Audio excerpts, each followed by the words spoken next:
ईमान की दौलत और सच्चे सौदागर की कहानी। मदीना मुनव्वरा के बाजार में एक नौजवान सौदागर रहता था जिसका नाम अब्दुल्ला था। अब्दुल्ला अपनी ईमानदारी और दयानतदारी के लिए मशहूर था। वो सिर्फ इतना मुनाफा कमाता जो उसकी ज़रूरत पूरी करने के लिए काफ़ी होता और बाकी सारा वक्त इबादत और गरीबों की मदद में गुजारता। एक दफ़ा शहर में शदीद कहत पड़ा। लोगों के पास खाने पीने की अशिया ख़त्म होने लगी। अब्दुल्ला के पास अनाज की चंद बोरियां बची थीं। दूसरे सौदागरों ने हालात का फायदा उठाते हुए कीमतें कई गुना बढ़ा दी और लोगों को भूखा मरने पर मजबूर कर दिया। अब्दुल्ला के पास भी कई अमीर ताजिर आए और पेशकश की कि वो अपना सारा अनाज उन्हें महंगे दामों बेच दे, लेकिन अब्दुल्ला ने साफ इनकार कर दिया। उसने ऐलान किया, जो शख्स अपना पेट नहीं भर सकता वो मेरे पास आए, मैं उसे बगैर किसी कीमत के अनाज दूंगा।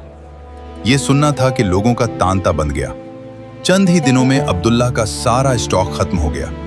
कुछ लोग इसकी इस फराख दिली पर उसे बेवकूफ़ कहने लगे, क्योंकि वो खुद भी अब तंगी में आ चुका था।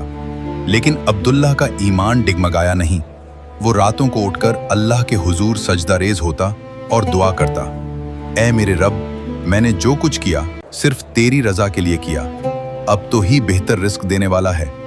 एक रात जब अब्दुल्ला बिल्कुल खाली हाथ था और उसके घर में खाने को कुछ न था, मदीना के दरवाजे पर एक बहुत बड़ा काफिला नमूदार हुआ। ये मुल्क शाम के एक बड़े ताजिर का काफिला था, जिसमें अनाज, कपड़े और दीगर कीमती सामान से लदे हुए कई सौ ऊंट थे। ताजिर ने शहर में दाखिल होते ही पूछा, यहाँ का सबसे ईमानदार और सच्चा सौदागर कौन है? मुझे अपना सारा सामान किसी ऐसे शख्स के हवाले करना है जो उसे सही हकदारों तक पहुंचा सके। लोगों ने एक जबान होकर अब्दुल्ला का नाम लिया।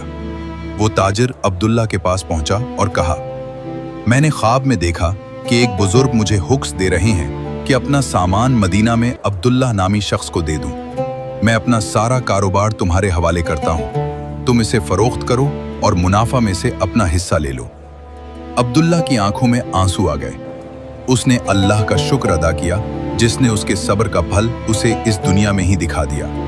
अब्दुल्ला ने वो कारोबार इतनी महारत और दयानतदारी से संभाला कि चंद ही अरसे में वो मदीना का सबसे बड़ा और कामयाब ताजिर बन गया। लेकिन उसकी दौलत ने उसे बदल न दिया। वो अब भी इसी तरह गरीबों की मदद करता और सादगी से रहता। सबक। इस कहानी से हमें यह सबक मिलता है कि रिज्क का मालिक सिर्फ अल्लाह है।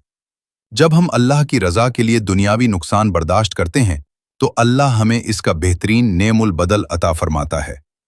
ईमानदारी में ही बरकत है। थोड़ी मगर हलाल कमाई ज्यादा मगर मशकूक कमाई से कहीं बेहतर है। सब्र और तवक्कुल। मुश्किल हालात में सब्र का दामन थामे रखना और अल्लाह पर तवक्कुल करना ही मोमिन की असल पहचान है।